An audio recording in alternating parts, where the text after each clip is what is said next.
එතකොට දැන් මේ තුන්වෙනි වීඩියෝ එකට අපි මේ ඇවිල්ලා ඉන්නේ. අපි පළවෙනි වීඩියෝ එකේ බැලුවා SSW කියලා කියන්නේ මොකද්ද? කොන්දේසි මොනවද? මොනවද තියෙන රැකියා ශාස්ත්‍ර. දෙවෙනි වීඩියෝ එකේ අපි බැලුවා TITP කියලා කියන්නේ මොකද්ද? ට්‍රේනින් වීසා කියලා තමයි මේකට හැමෝම කියන්නේ. ට්‍රේනින් වීසා එකේ මොන වගේ කොන්දේසිද තියෙන්නේ? මොනවද රැකියා ශාස්ත්‍ර ගැන බැලුවා. දැන් අපි බලන්න යන්නේ මේ අන්තිමටම තියෙන වීසා ක්‍රමය. මේකට අපි කියනවා ESI කියලා. ESI කියලා කියන්නේ කෙටි නමක්. ඒකට දිග නමක් තියෙනවා. හැබැයි අපි සාමාන්‍යයෙන් කියන්නේ ESI. එහෙම නැත්නම් ගොඩක් අය කියන්නේ මේකට ඉංජිනේරු වීසා, ඉංජිනේරින් වීසා කියලා තමයි ගොඩක් අය මේකට කියන්නේ. මොකක්ද එතකොට මේ ESI කියන වීසා ක්‍රමය? එතකොට ESI කියලා කියන්නේ එන්ජිනේරු භාෂා පරිවර්තනය වැනි විශේෂ කුසලතා ඇති විශ්වවිද්‍යාල උපාධිධාරී වෘත්තිකයන් සඳහා වන වීසා ක්‍රමයකි. මේකේ අපි තේරුම් ගන්න ඕනේ එකම එක දෙයයි තියෙන්නේ.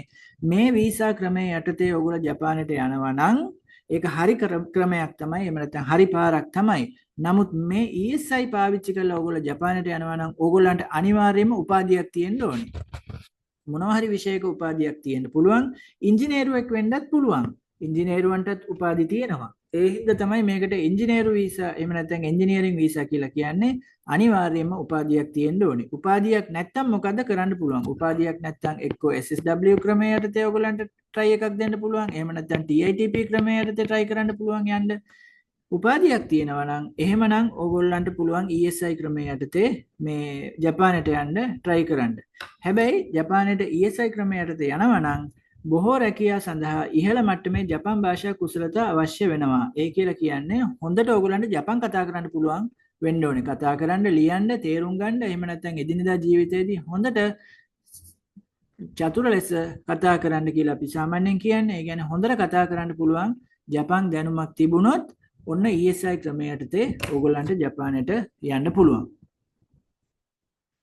එතකොට මේ වීඩියෝ එක අපි මෙතනින් ඉවර කරනවා. අපි පළවෙනි වීඩියෝ එකේදී බැලුවා SSW කියලා කියන්නේ මොකද්ද? දෙවෙනි වීඩියෝ එකේදී අපි බැලුවා TITP කියලා කියන්නේ මොකද්ද? ඒ කියන්නේ ඒකට අපි කියනවා ට්‍රේනින් වීසා කියලා.